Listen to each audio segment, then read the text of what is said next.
2022 সালের ফেব্রুয়ারিতে ইউক্রেনে আগ্রাসন শুরু করে রাশিয়া।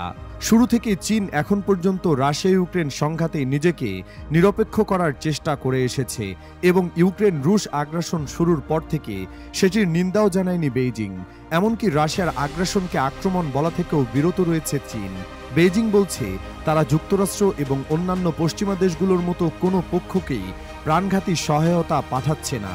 কিন্তু 2022 সালের ফেব্রুয়ারিতে মস্কো তার প্রতিবেশীর উপর পূর্ণমাত্রায় আক্রমণ শুরু করার পর থেকে বেইজিং রাশিয়ার প্রতি জোরালো কূটনৈতিক সমর্থন প্রদান করেছে এবং জ্বালানি ও ভোগ্যপণ্যের বাণিজ্যের মাধ্যমে মস্কোকে অর্থনৈতিকভাবে সচল থাকতে সহায়তা করেছে। এবার চীনের বিরুদ্ধেও গুরুতর অভিযোগ এনেছেন ইউক্রেনের প্রেসিডেন্ট ভলোদিমির জেলেনস্কি। দেশটির গোয়েন্দা সংস্থা জানিয়েছে চীনের প্রায় 155 জন রাশিয়ার হয়ে ইউক্রেনের বিরুদ্ধে যুদ্ধ করছে, তবে প্রকৃত সংখ্যা আরও বেশি হতে পারে বলে ধারণা করা হচ্ছে। বুধবার চীনের বিরুদ্ধে সাংবাদিকদের সঙ্গে আলাপকালে জেলেনস্কি এই অভিযোগ এনেছেন বলে জানিয়েছে কাতার ভিত্তিক সংবাদ মাধ্যম আল জাজিরা। জেলেনস্কি জানান, সামাজিক যোগাযোগ মাধ্যম ব্যবহার করে রাশিয়া তাদের সামরিক বাহিনীতে চীনা নাগরিক নিয়োগ দিচ্ছে।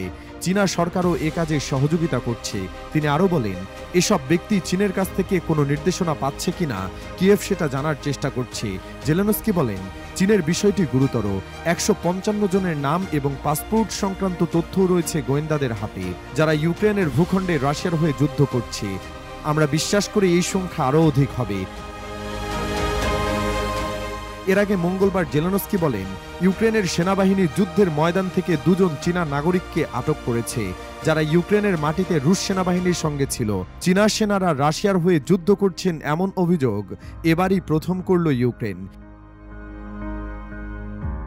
ইউক্রেনের এই প্রেসিডেন্ট বলেন, আটককৃত এই 2 সেনার বিনিময়ে রাশিয়ার কাছে বন্দী থাকা 2 ইউক্রেনীয় সেনাকে ফিরিয়ে আনতে চান। এদিকে জেলেনস্কির অভিযোগের পর বুধবার চীনা পররাষ্ট্র মন্ত্রণালয়ের মুখপাত্র লিন জিয়াং এক নিউজ কনফারেন্সে বলেন, চীনা নাগরিক ইউক্রেনের বিরুদ্ধে যুদ্ধে অংশগ্রহণ করার খবর সম্পূর্ণ ভিত্তিহীন। তিনি আরও বলেন, চীনা সরকার তার নাগরিকদের সবসময় সংঘাতময় এলাকায় এড়িয়ে চলতে নির্দেশ দিয়েছে। তারপরও কিয়েভের এমন অভিযোগ বেইজিং খতিয়ে দেখছে, তবে এ বিষয়ে রাশিয়া কোনো মন্তব্য করেনি।